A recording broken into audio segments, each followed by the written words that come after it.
오늘은 불면증에 잘 듣는 제품을 하나 가지고 왔습니다.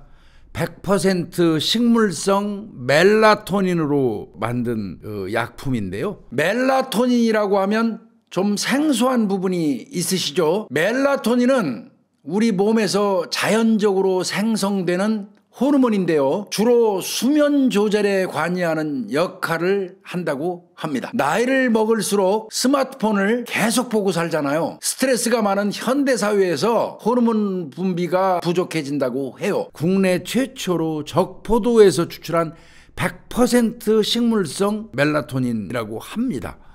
적포도는 뭐 다 아시다시피 수면과 스트레스 해소에 상당히 도움을 주는 식품이죠. 주로 그 주요 성분이 레스베라트롤이라고 이렇게 하는데 이게 피로 회복하고 혈액순환에 도움을 준다고 알려져 있습니다. 신경 안정에 도움을 주는 뭐 테아닌이라든지 마그네슘, 트립토판, 비타민 B, 타트체리, 대나무 수액, 감태 추출물, 샤프란, 암술까지 자연 유래 성분이 더해져서 이 제품을 만들었기 때문에 아주 편안한 휴식을 제공한다고 합니다. 취침 30분 전에 복용하는 걸로 알고 있습니다. 한 알이면 충분하다고 말씀하시고 계십니다. 퇴근 후에도 스트레스 등으로 잠을 못 주무시는 직장인분들, 특히 갱년기 증상 때문에 잠을 잘못 주무시는 분들, 사실 제 아내도 벨라잇을 복용하고 있어서 그 효능은 직접 옆에서 느낄 수 있는 그런 제품이라고 자부할 수 있습니다. 웰스앤헬스가 우리 사건 속으로 구독자분들에게만 드리는 추가 혜택도 있습니다. 2박스 구매 시에는 1박스를 더 드린다고 합니다. 거기에다가 또 체험할 수 있는 체험분 일주일치를 또 추가로 증정한다고 그러니까요. 반드시 배송 메시지란에 김복준의 사건 속으로라고 적어주셔야 사은품 증정이 가능하다고 합니다. 링크는 고정 댓글에서 확인하시면 됩니다. 이게 원래 제품이고 추가 증정품도 이렇게 일주일분을 따로 드리는 게 있다고 합니다. 잠 못 드시는 분들 적극 김복준이가 권장해 봅니다. 한 주간 우리 구독자님들 추운데 잘 보내셨는지 모르겠습니다. 예, 저는 이제 엊그제 저 지방에 가서 또 강의도 하고 우리 제작진들하고 같이 가가지고 인근에 좋은 풍경도 그냥 콧바람 한번 이렇게 쐬고 오는 걸로 그냥 사무실에 앉아서 쌓인 그 스트레스 약간은 풀고 온 것 같습니다. 그 사이에 한 주 동안에 그 사이에 이제 저는 꾸준히 그 뭐 인터넷 통해서 한 주 동안에 그 어떤 사건 사고가 나는지 이렇게 살펴보거든요. 그랬더니 저번 주도 적지 않은 사건이 많이 발생했어요. 그래서 이제 나름대로 한 대여섯 곡지 이렇게 준비를 딱 하고 브리핑을 하려고 했더니 갑자기 그냥 큰 이슈 하나가 뻥 터졌죠. 그래서 그게 앞순위로 갈 수밖에 없었고 제가 그거를 좀 허겁지겁 좀 찾아가지고 브리핑을 먼저 해드려야 될 그런 입장이 됐습니다. 잘 아시죠? 20년 만에 드디어 진범을 검거한 엽기 토끼 사건 아시죠? 신정동 살인 사건이라고 이렇게 일반적으로 알려져 있던 그 사건의 범인이 해결이 됐습니다. 검거가 됐습니다. 근데 여기서 분명히 짚고는 가야죠. 엽기 토끼 사건의 범인이 검거된 게 아니죠. 예, 이 사건은 어떤 식으로 구분을 좀 해야 되냐면요. 먼저 첫 번째 사건이 발생했던 게 2005년 6월 6일 현충일 날입니다. 2005년 6월 6일 날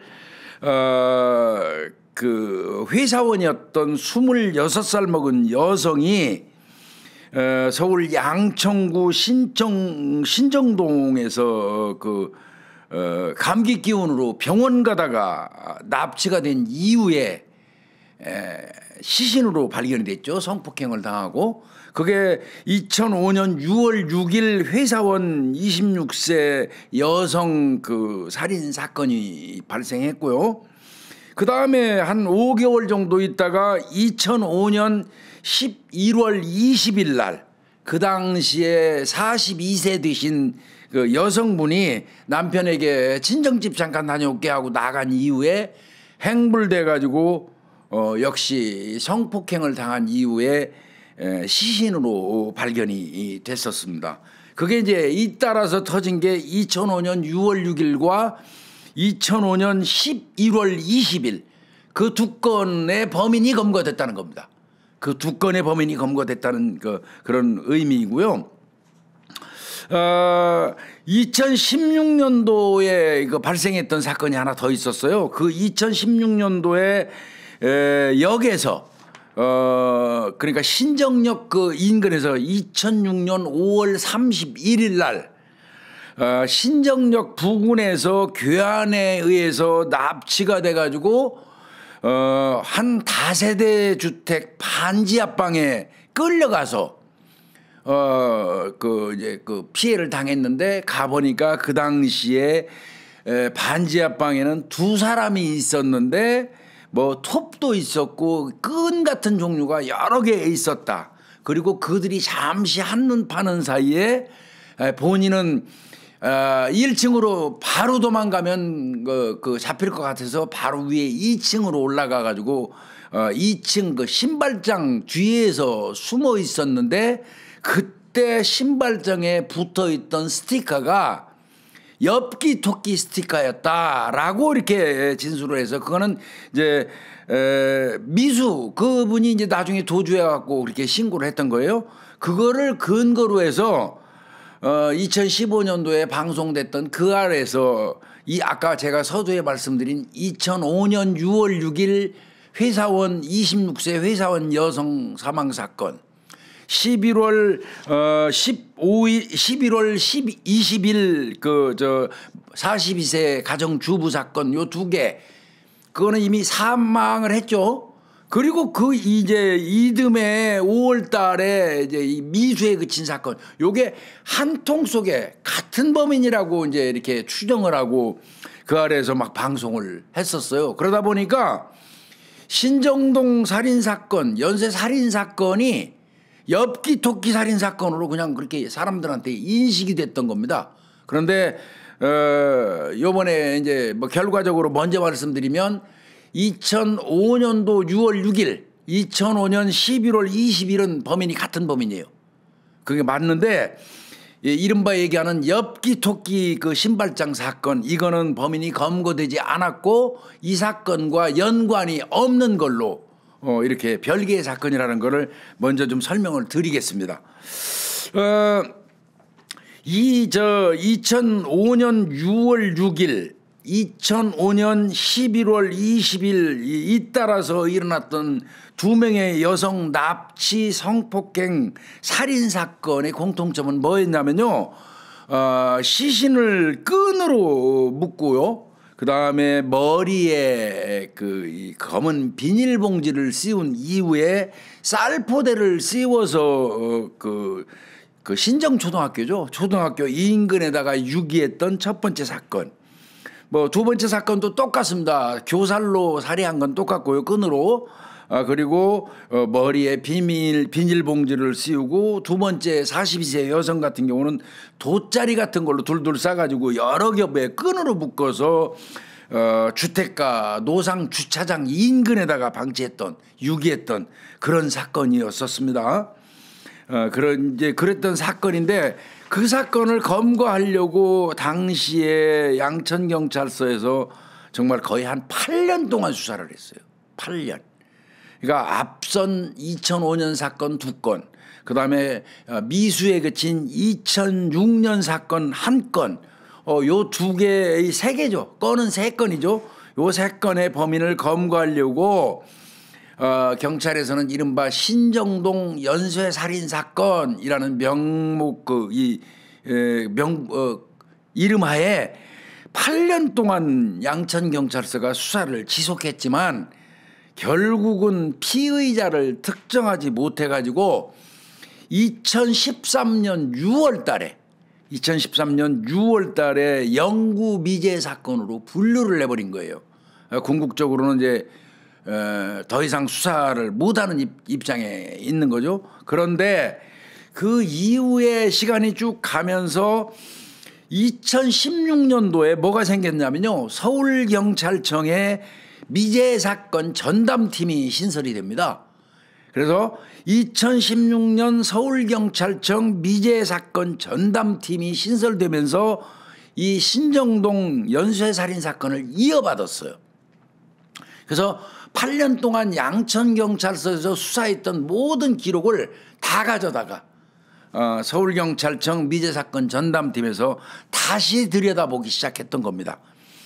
그래서 그거를 이어받은 이 미제사건 전담팀이 2016년도 받자마자 국과수에 한번 또 감정 의뢰를 했어요. 증거물을.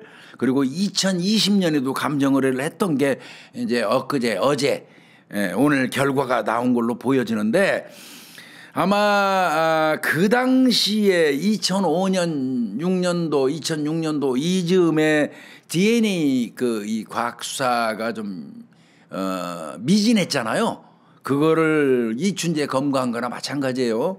그거를 이제 DNA 기법이 엄청나게 발전을 하니까 2016년 미제 사건 전담반이 시작과 동시에 한번 이른바 얘기하는 노끈과 두 사람의 피해자의 노끈, 묶어놨던 노끈, 그 다음에 속옷, 비닐봉지라든지 돗자리 같은데 이제 미미하게 묻어있는 DNA를 두 차례에 걸쳐서 국과수에 재감정 의뢰를 했던 거고요. 결국 거기서 어떤 결론이 나왔냐면 1차 사건과 2차 사건은 노끈과 속옷에서 나온 DNA를 볼 때 동일범의 소행으로 추정된다 하는 감정 의뢰를 받았어요. 그러니까 적어도 2005년 6월, 2005년 11월 사건은 한 범인이 이 두 여성을 살해한 게 맞다고 판단이 된 거죠. 그래서 이 범인을 검거하려고요, 경찰이 동일수법 전과자, 그 다음에 신정동 전출입자, 그러니까 전입했다가 전입한 사람, 또 전출한 사람 등등등등 해가지고 도합 23만 1897명을 수사 대상에다가 올린 겁니다. 23만 1897명을 수사 대상에 올렸고요. 그들 중에서 털 사람 털고 알리바이 성립된 사람은 뺐겠죠. 그리고 DNA 채취가 반드시 필요하다고 판단되는 사람들을 1514명을 도출을 했어요.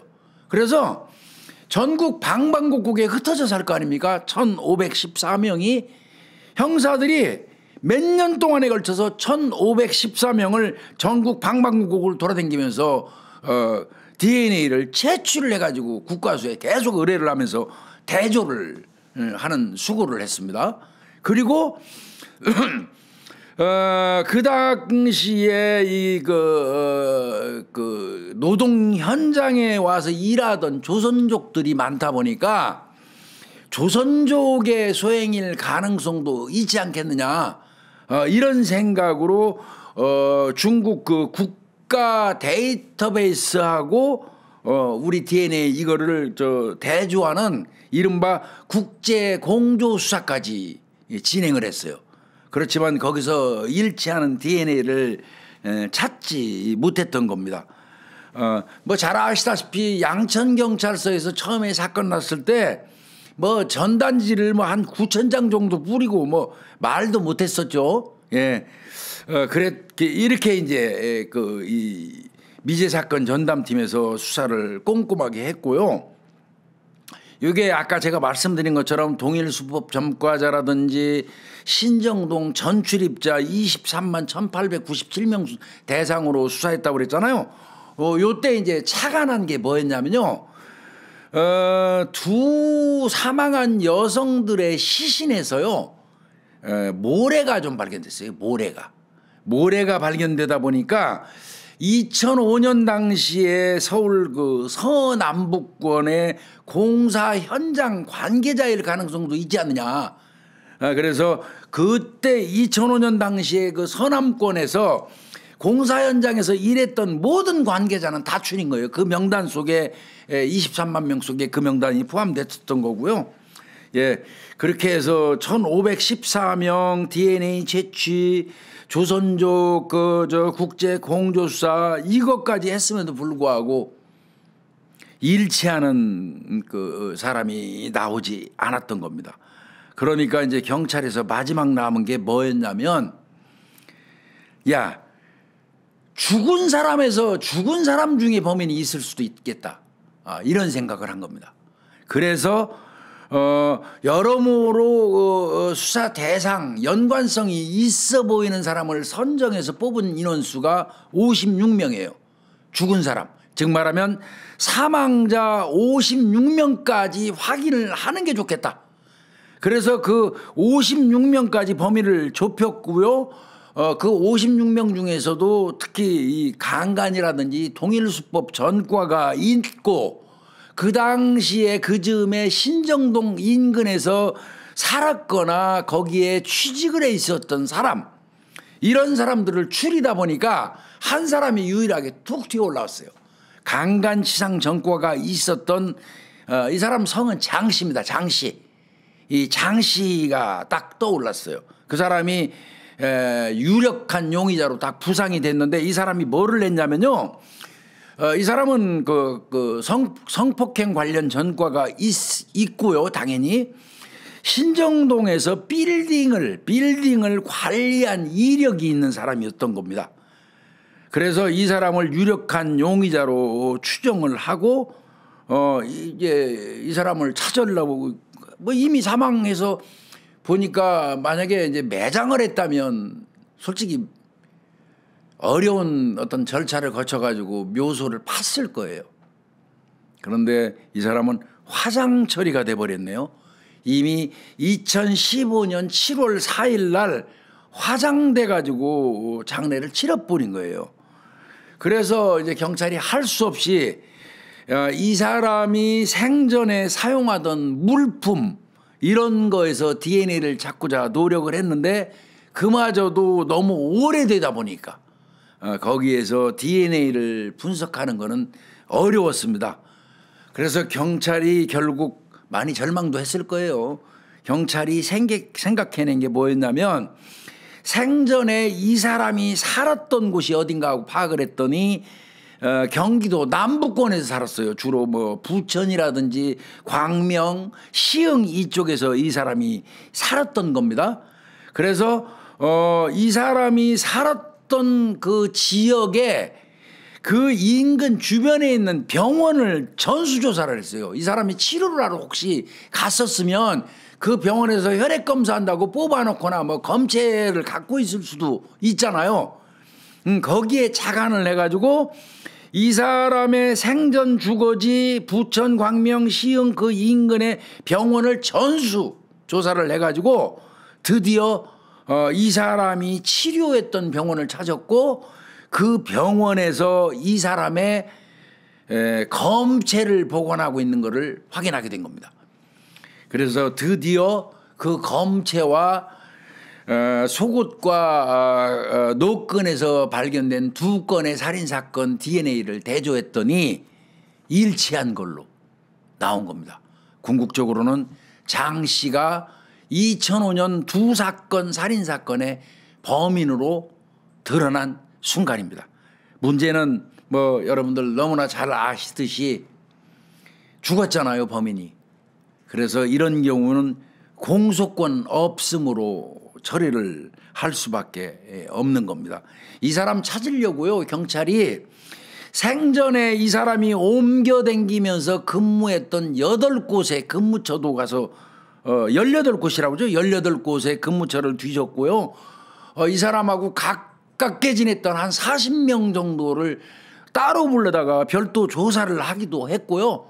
뭐 엄청난 노력을 한 끝에 결국은 범인을 도출하는 데는 성공했는데, 장 씨라는 이 범인을 도출은 했는데 그 사람이 이미 사망해가지고 화상 처리가 돼버려서 결국은 법정에 세울 수는 없게 됐습니다. 그러나 그럼에도 불구하고 이 사건이 해결되고 난 이후에 경찰 관계자가 밝힌 것처럼 앞으로도 살인범은 저승까지 추격한다. 앞으로도 대한민국 경찰은 살인범만큼은 저승까지 추격한다. 라는 그런 인식을 가지고 수사에 임했다는 거예요.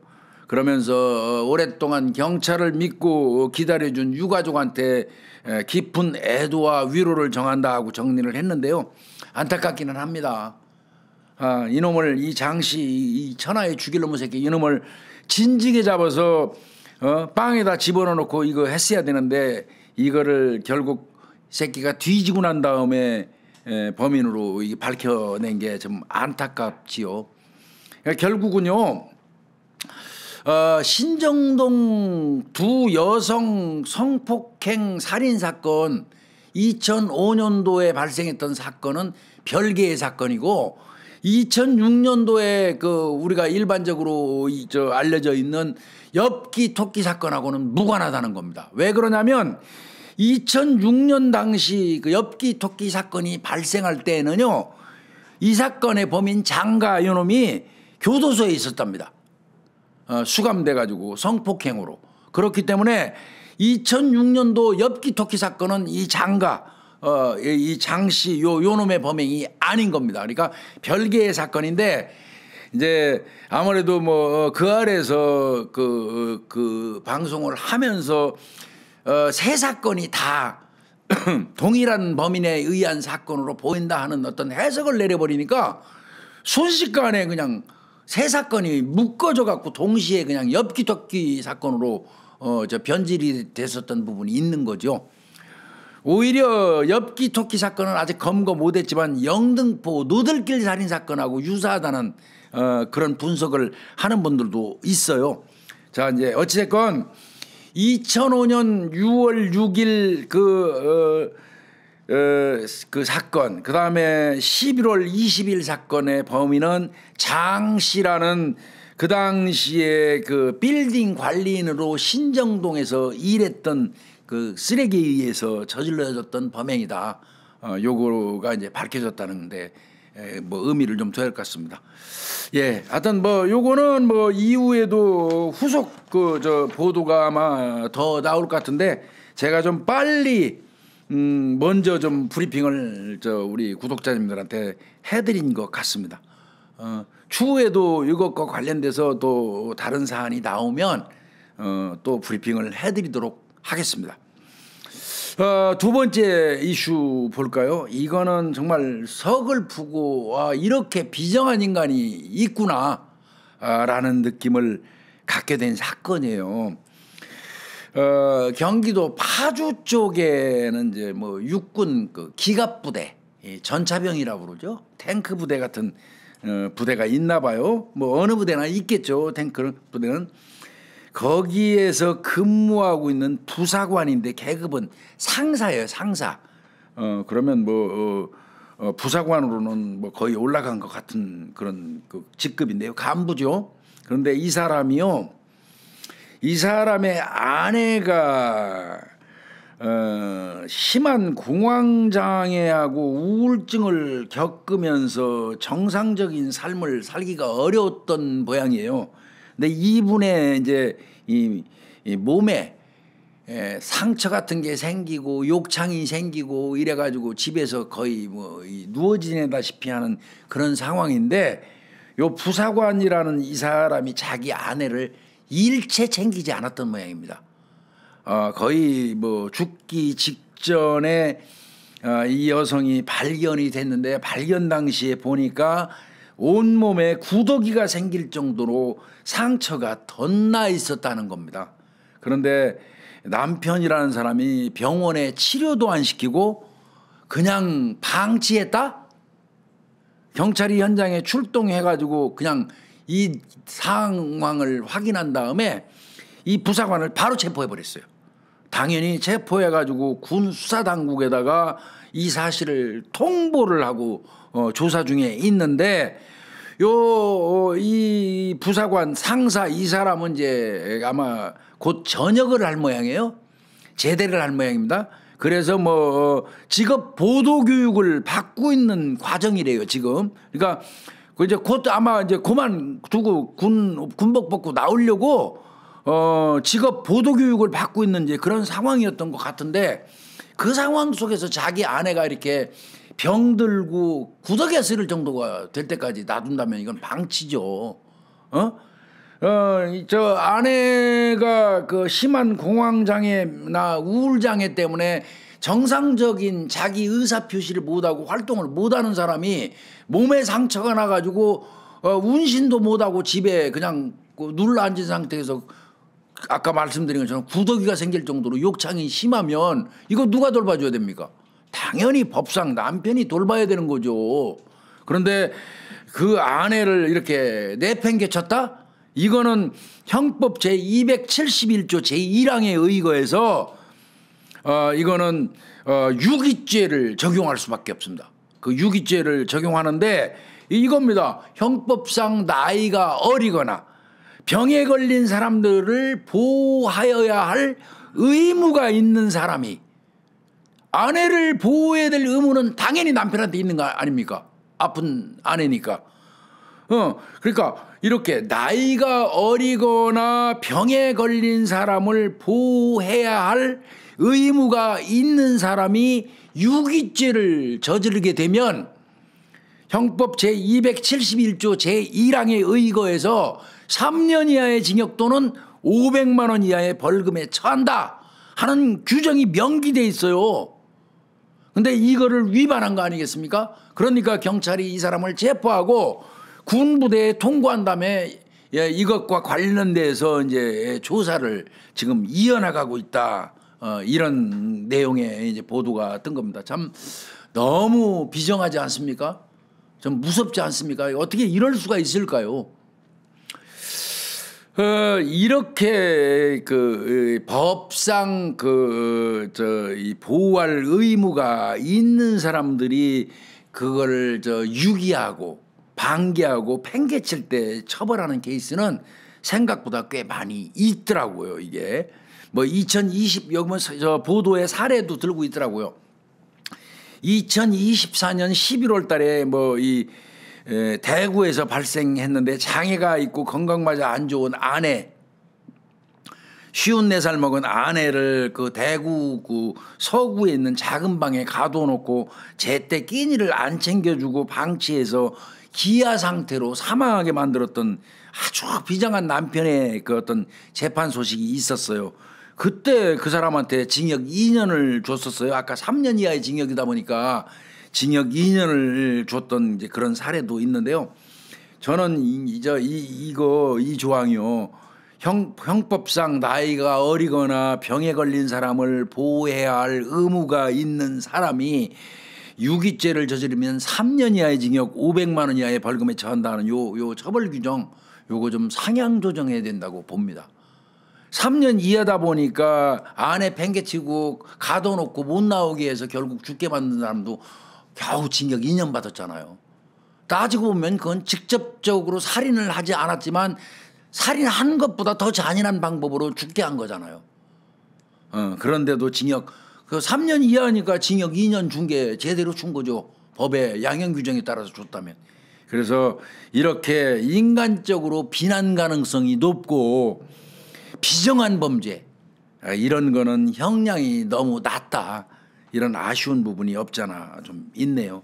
아마 이 부사관 자기 아내를 방치해서 몸에 구더기가 쓰를 정도로 그대로 뒀던 이 비정한 이 군 간부, 이 사람 아마 3년 이하의 징역이니까 풀로 받는다고 그래도 3년 받겠죠.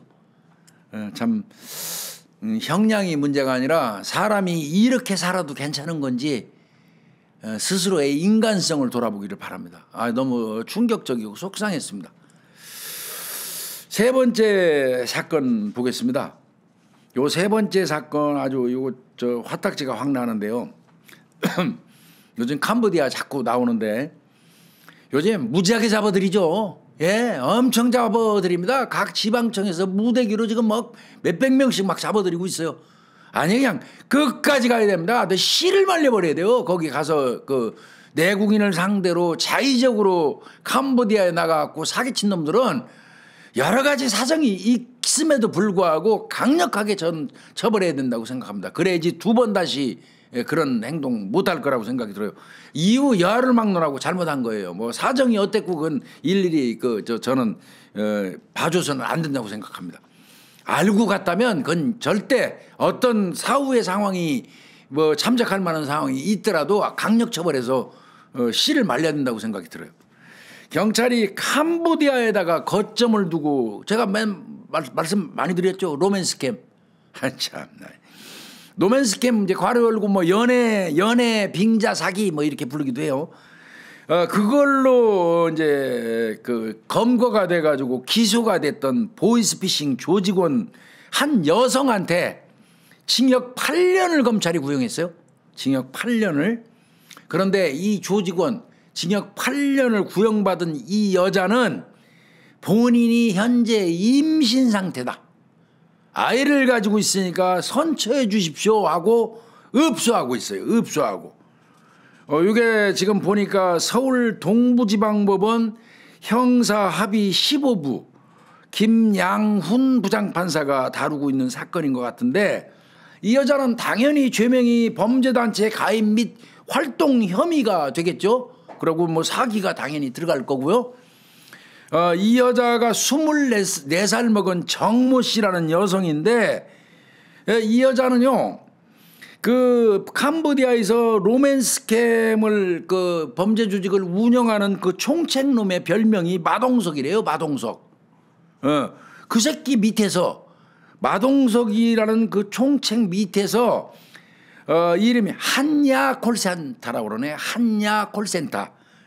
여기에서 작년 9월 달부터 금년 5월까지에 걸쳐서 로맨스캠 상담원으로 일하면서 한국에 있는 피해자 11명으로부터 약 5억 원을 사기를 쳤어요. 예. 그래서 검거가 됐는데 그래서 6월 달에 얼마 전에 6월 달에 구속 기소가 딱 됐는데 18일 날 엊그제 재판 받을 때 나 임신했어요. 불구속 상태로 이제 임신을 했기 때문에 구속을 안 시키고요. 불구속 상태에서 재판을 진행하고 있었거든요. 그랬더니 18일 날 재판정에 딱 나오더니 한다는 얘기가 저 임신했걸랑요. 그러니까 나 좀 봐주세요. 애 가졌으니까 라고 지금 판사한테 사정을 하고 있다는 거예요. 검찰은 이 여자한테 죄가 얼마나 크면 징역 8년과 추징금 5,381만 원을 그 형을 내려달라고 재판부에 그 구형 요청을 했어요. 그런데 이 여자가 한다는 얘기가 저는 아이를 가졌고요. 그다음에 제 남편은요. 이거 보이스피싱 범죄로 11년형을 이미 받았어요. 이거 뭔가 부부 사기단인 겁니다. 남편 놈은 이미 그 보이스피싱 사기를 쳐갖고 11년 그 형을 받고 지금 빵에 가 있는 거예요. 그리고 이 부부 사기단에 나머지 마누라가 똑같이 못된 짓 했잖아요. 그러니까 검찰이 8년 때리니까 남편이 11년 받아서 빵에 이미 가 있고 나도 지금 처벌을 받으면 딸아이를 지켜야 하는데 한번 좀 살려주세요. 그리고 뱃속에 임신해서 애도 있어요. 한 아이의 엄마로서 사회 나가서 떳떳하게 살고 싶은 바람이 있기 때문에 제가 잘못 많이 반성하고 인정하고 있으니까 봐주세요. 이 얘기예요. 우리 구독자님들 생각은 어떠신지 궁금합니다. 저는 저 나름대로 생각하는 게 있는데 이거는 구독자님들 전체 판단에 맡기고 유보하겠습니다. 재판부가 이 얘기는 물어봤어요. 당신 출산 예정일이 언제야? 그랬더니 내년 1월 20일이래요. 그런데 선고기일을 출산 이후까지 질질 끌 수는 없어. 시간이 있기 때문에. 그래서 아무리 출산 예정일이 1월 20일이라 하더라도 12월 19일 날 선고는 할게요. 그 소리예요. 선고한다는 겁니다. 자, 8년 구형했으니까 얼마를 이 여자한테 형을 줄지 이 여자는 지금 후속 형은 안 살고 집행유예 같은 걸로 풀려났으면 하고 지금 빌고 있는데 과연 그게 될까요? 검찰이 8년 구형한 사건이 글쎄요 풀어줄 수는 없을 것 같은 느낌이 있는데요. 하여튼 뭐 이 사건 요 일당들이 또 총책이 정모라는 32살 먹은 놈이 있대요. 그 놈도 징역 12년 받고 벌금 9억 2천만 원 받은 상태, 추징금 한 5,400만 원 정도 받은 상태에 있는 모양이더라고요. 그래서 뭐 이거는 재판이 이제 12월 19일 날이면 아마 이 여자한테 형을 선고하는 게 나올 것 같습니다. 8년 검찰이 구형했는데 정말로 아이 가져서 봐줄래는지 한번 지켜볼 필요가 있을 것 같습니다. 근데 뭐 여기서 말씀드리고 싶은 건 요즘에 이렇게 검거해가지고 와서 범죄단체 가입 및 활동하는 그 인간들 형량 그냥 기본이 8년, 9년, 10년이에요. 빵빵 때리고 있다는 거 명심하시기 바랍니다. 지금 만약에 보이스피싱에 개입하고 있다면 정신 바짝 차리고 지금도 늦지 않았으니까 조금이라도 선처받으려면 빨리빨리들 줄 서서 와가지고 자수하고 용서 빌기를 바랍니다. 다음 사건입니다. 아이고 이 다음 사건은 요거 좀 묘하긴 한데요. 아이가 생후 6일이 됐어요. 생후 6일이 된 6일 만에 딸이 숨지니까 아이의 시신을 야산에다가 암매장한 혐의로 재판에 넘겨진 친엄마가 무죄를 선고받았다는 내용입니다. 무죄를. 이게 뭐냐면요. 이 무죄를 때린 데가 어디냐면 부산지방법원 동부지원 형사 2부의 김병주 부장판사인데요. 살인 혐의로 기소가 된 40대 여성에게 무죄를 선고했다 하는 그런 내용이에요. 이 혐의를 보니까 이 여성은 2015년 2월 10일 생후 6일 된 딸에게 제때 분유를 주지 않고 침대에다가 방치하는 등 아이를 그냥 팽개쳐 놔가지고 아이가 숨지게 한 그런 혐의, 즉 말하면 살인 혐의로 재판에 넘겨졌다는 겁니다. 그리고는 아이가 사망을 하니까 기장군에 있는 한 야산에다가 시신을 암매장한 걸로 조사가 됐다는 거고요. 이 여성의 이 범행이 밝혀진 거는 2023년 7월 달에 출생 기록만 있고 아이가 신고가 안 돼 있어요. 병원에서 애 낳았다는 기록은 있는데 출생 신고는 안 돼 있는 이른바 얘기하는 유령 영아에 대한 전수조사를 이제 지자체라든지 이런 데에서 벌이는 과정에서 뭔가 이상하다고 판단돼서 경찰에게 소재 탐지 및 수사 의뢰를 했던 겁니다. 그래서 경찰이 이 여성으로부터 이제 아이 갖다 암매장했다 하는 자백을 받아냈고 아이를 찾으려고 수색 작업을 열심히 했지만 시신은 발견하지 못했다고 합니다. 이 시신 발견하지 못한 게 이 여성의 무죄로 가는데 기여했을 걸로 보여집니다. 제가 보기에는. 근데 이제 그 당시에 이 여성은 남편하고 협의 이혼 절차를 밟고 있었고요. 경제 생활고 때문에 그랬다고 해요. 태어난 아이는 둘째였는데 두 아이를 자기가 다 어떻게 기를 수 없다는 절박함이 있어서 그런 거 아니냐. 경찰은 이렇게 보는 것 같고요. 또 이 태어난 아이 둘째 아이는 발가락이 6개인 다지증 증세까지 가지고 있다 보니까 이 여성이 그런 짓을 한 게 아니냐 이제 이렇게 판단을 했던 것 같습니다. 그래서 살인 혐의로 이 사람한테 검찰은 기소해가지고 10년 구형했어요. 10년을 구형했는데 이 여자는 절대 내가 일부러 아이를 내가 죽인 게 아니다. 애는 그냥 영아 돌연사다. 그냥 갑자기 아이가 죽었다. 내가 뭐 걔 죽이려고 한 거 아니다. 라고 이제 변소하면서 버텼죠. 그러나 검찰에서는 웃기는 소리 하지 마. 굶어 죽이려는 의도로 애 방치해서 죽은 거야. 라면서 10년 구형을 빵 한 거예요. 그래서 재판이 이제 열렸는데 재판부는 이렇게 말을 했어요. 시신 발견 못했잖아요. 그러다 보니까 시신을 발견했으면 시신을 부검하고 해가지고 어떤 그 시신에서 그 살인하고 연관된 어떤 단서 같은 게 나올 수도 있는데 아무것도 지금 시신이 없으니까요. 그러니까 재판부도 이렇게 말했어요. 피해자 사체가 발견되지 않았지만 피고인의 일관된 진술에 비추어 사망한 사실은 인정된다. 그러니까 아이는 죽은 건 맞는 것 같다. 공소사실에 기재된 범행 방법은 검사가 추측으로 한 거다 이거예요. 추측으로 보이고 피해자가 사망에 이르게 된 그 경위가 피고인의 고의나 과실에 상관없는 영아 돌연사 또는 사고사일 가능성도 완전히 배제할 수 없다. 이 사람이 정상적인 사고방식을 가진 엄마라면 당연히 했을 걸로 기대되는 그런 행동을 안 해서 밥 주고 뭐 이러는 거 의심스럽기는 하지만 그렇다고 하더라도 피고인이 살해 동기를 가졌다고 확신할 수는 없다.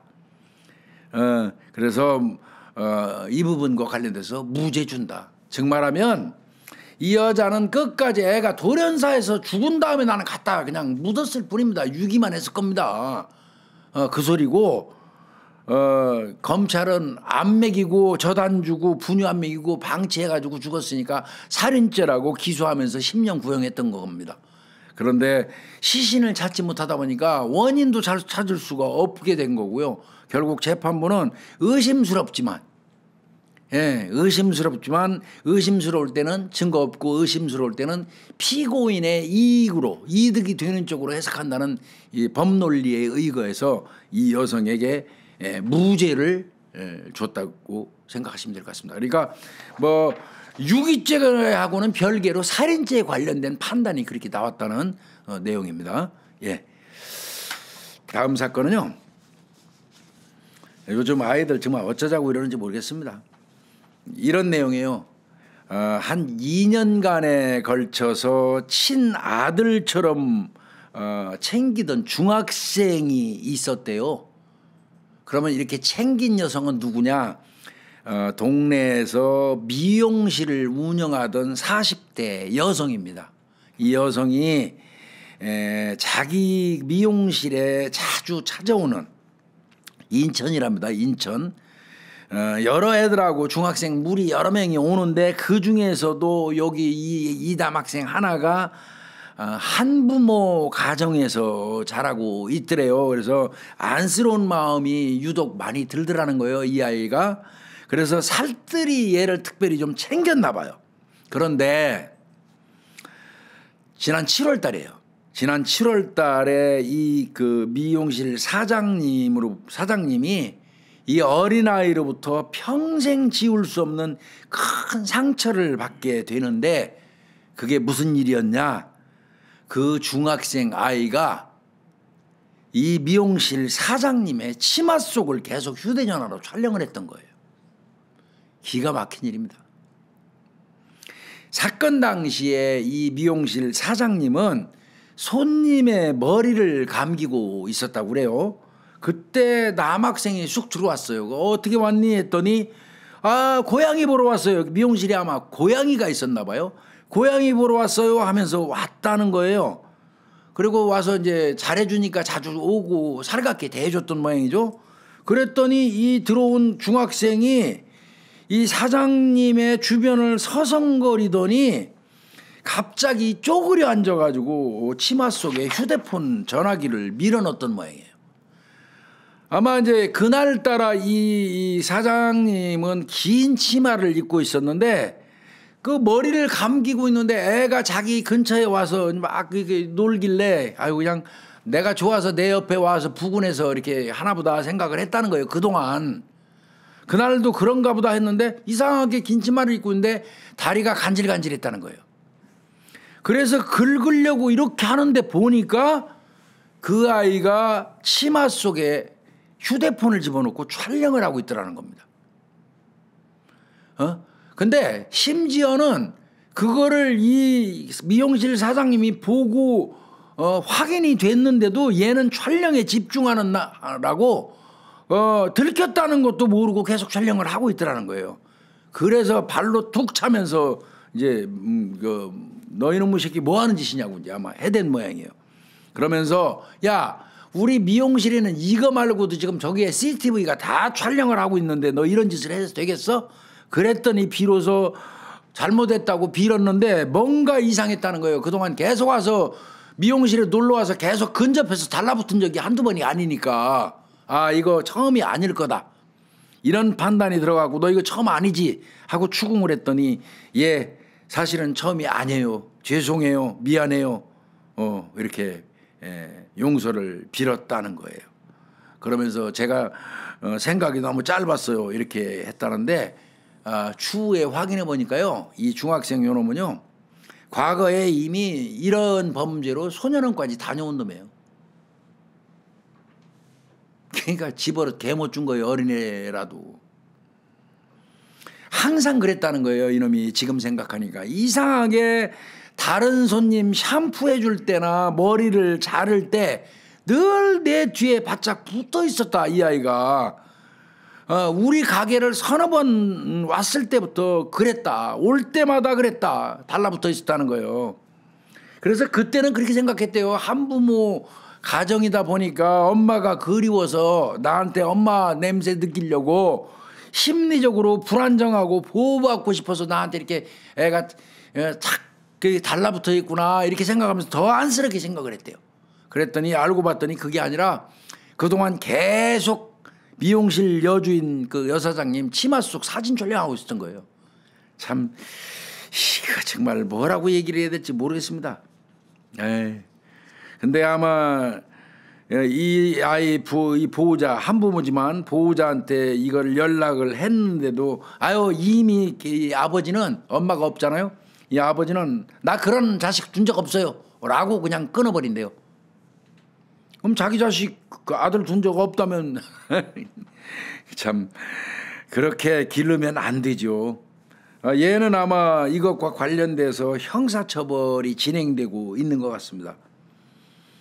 그래서 이 사장님 얘기는 이 사건으로 사람을 생각해주는 인류애라든지 뭐 휴머니즘 이런 게 다 나한테 무너졌다. 이제부터는 이제 사람들 자체를 못 믿겠다. 이제 불안하대요.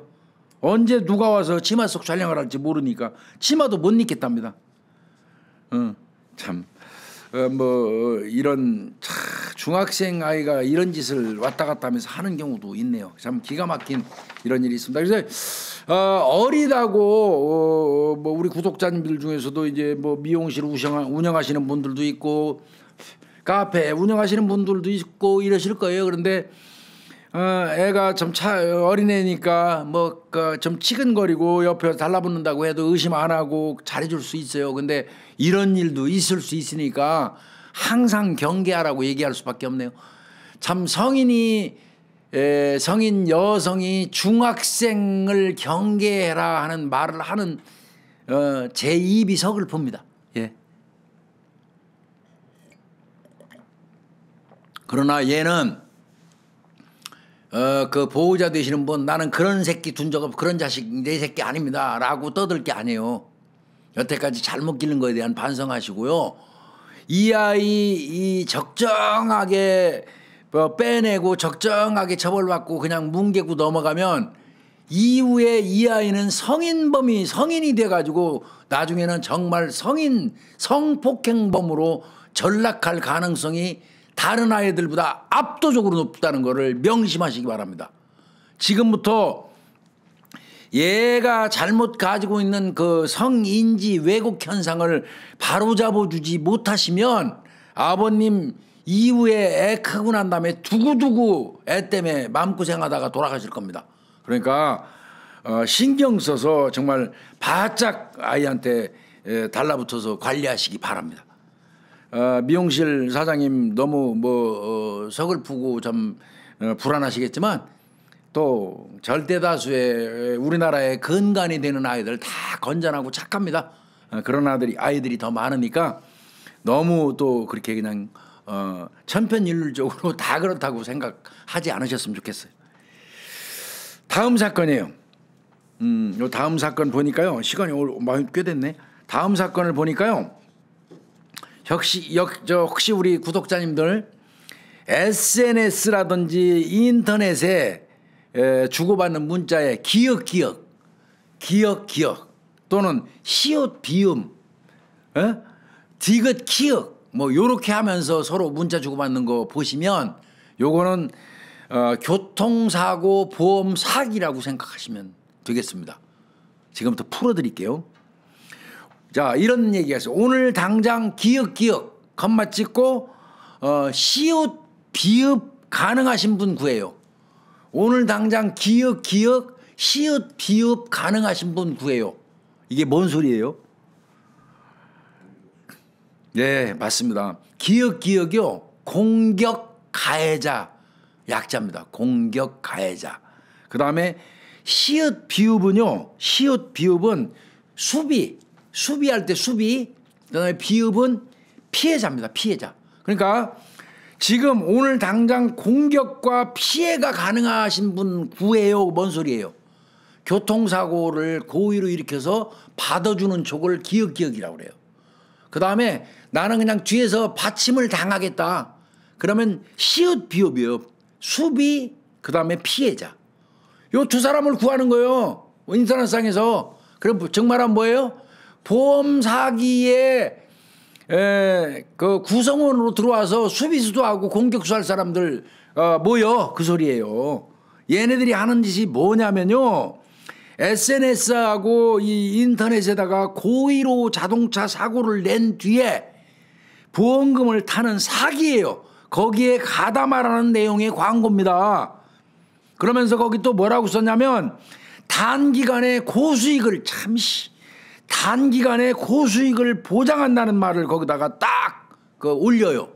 그럼 이걸 보고 거기에 들어가는 놈의 새끼들이 이 사기꾼 놈의 새끼들이 이것들도 20대 30대가 주요 대상이랍니다. 금감원하고 이제 서울경찰청이 공조해가지고 2010년 10월 달부터 한 4년 동안 전국에서 허위로 교통사고를 내고 348번에 걸쳐서 보험금을 타낸 4명의 범죄자, 요 올린 놈들이죠. 올린 놈들. 기획한 놈들. 요 4마리 구속시키고요. 182명은 불구속했어요. 그래서 얘들이 사기로 보험금 그 타먹은 게요. 23억 8천만 원입니다. 여기 저도 그렇고 여기 앉아있는 모든 대한민국 국민들 성인들이 거의 다 차 끌고 다니면서 보험 내요. 우리가 내는 보험금이 23억 8천만 원이 이런 새끼들에 의해서 사라진 거예요. 그러니까 우리 보험료가 자꾸 올라가는 거예요. 매년. 그래서 보험 사기는요. 엄밀히 얘기하면 보험 사기로 피해를 보는 사람들은 거의 전 국민입니다. 자동차를 운전하는 전 국민이 이 보험 사기의 피해자라고 하는 게 맞습니다. 근데 요놈들이 이런 짓을 한 거예요. 조금 전에 제가 말씀드린 구속된 4마리 요 인간 같지 않은 새끼들은 이 사기꾼 놈들은 각 팀의 총책을 맡아가지고 구체적인 사기 구조를 짰다는 거. 각 팀이 되겠죠. 공격팀, 수비팀. 예. 그 다음에 디귿 키읔은 제가 말씀드렸죠. 후미 추돌. 그 뒤에서 땅 때리는 걸 디귿 키읔이라고 써요. 근데 디귿 키읔은 무슨 의미일까요? 제 짐작컨대 덜컥이에요. 덜컹. 뒤에서 쾅. 덜컹 그냥 받아버리는 팀. 이런 것 같습니다. 그래서 얘네들이 모집책한테 네이버 밴드라든지 다음 카페에다가 광고 글을 올리게 하고요. 관심을 보이는 사람들을 텔레그램으로 이제 그 대화를 유도해요. 그래가지고 이 모집책 이놈이 보험 사기 은어인 아까 얘기했던 시읒 비읍 수비 피해자 기역 공격 가해자 비읍 히읗은 보험이에요. 보험 비읍 히읗 보험 그다음에 디귿 키읔 그거는 후미 추돌 그러니까 덜컹 이런 표현을 하면서 텔레그램 이런 데서 말을 주고받은 거예요. 그러니까 얘들 뭐 텔레그램으로 이제 연락해가지고 가벼운 접촉사고만 내도 합의금 충분히 받을 수 있다. 보험사 관련된 거 우리가 다 알아서 처리할 거니까 신경 쓰지 말라. 그러면 이쪽에서 아 그래요? 그럼 할게요. 오케이가 되면 네 신분증 카피해서 보내.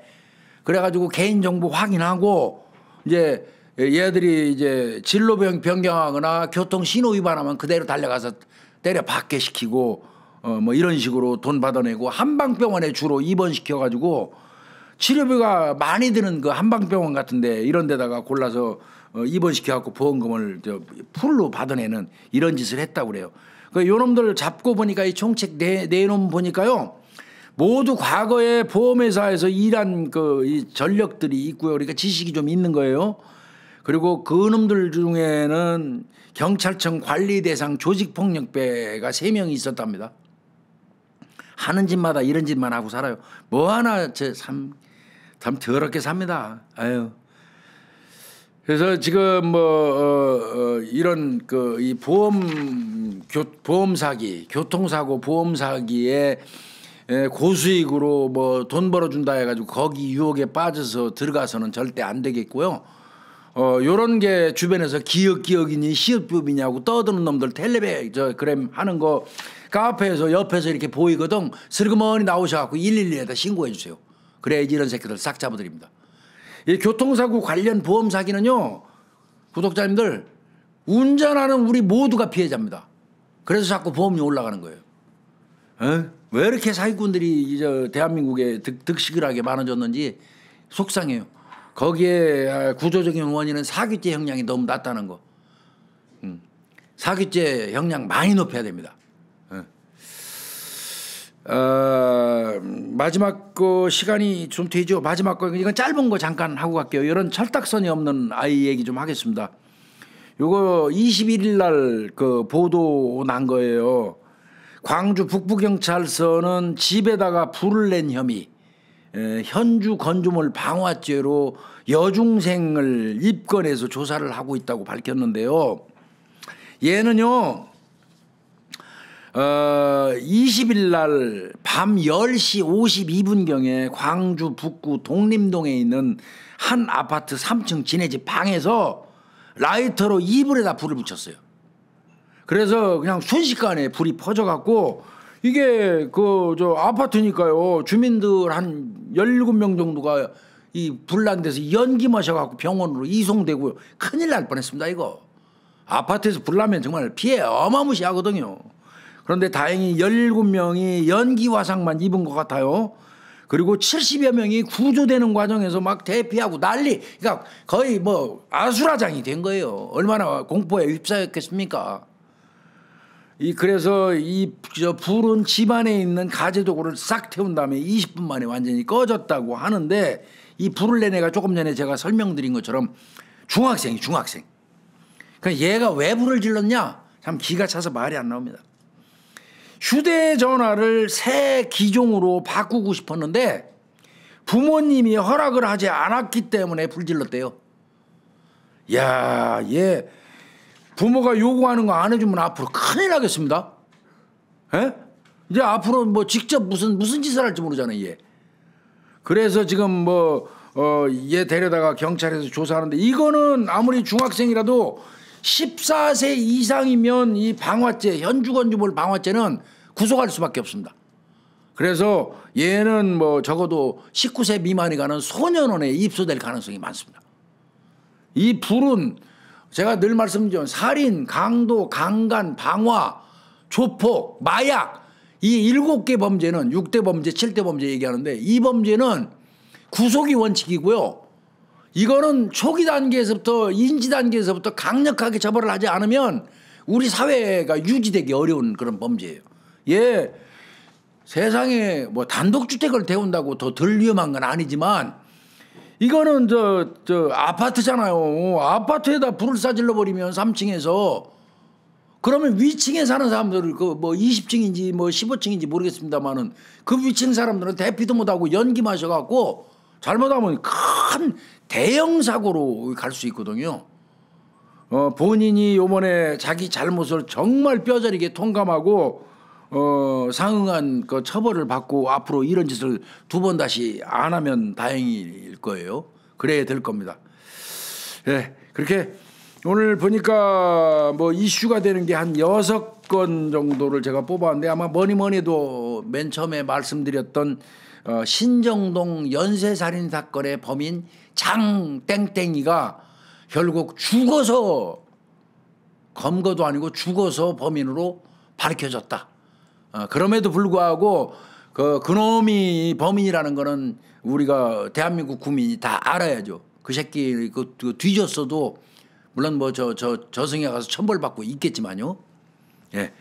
그래서 그거는 후속으로 뭐 나오는 어떤 사건이 있으면 그 보도가 있으면 좀 더 꼼꼼하게 그 제가 브리핑을 좀 해드리도록 하겠습니다. 어찌됐건 어렵게 서울경찰청 광역수사단 형사기동대 미제사건 전담팀 수고했다는 말 하면서 이번 주 토요일 브리핑은 마치도록 하겠습니다. 구독자님들 뭐 제가 늘 말씀드리지만 항상 저희 프로 봐주시고 격려해 주시고 관심 가져주셔서 감사하고요. 다음 주 토요일 날은 이제 춘천에서 토크 콘서트 하면서 구독자님들 일부지만 전체를 대표해서 오시는 분들이라고 생각할 겁니다. 저는 일부지만 모시고 잘 치를 수 있도록 만전을 기하도록 하겠습니다. 늘 건강하시고 안녕히 계십시오.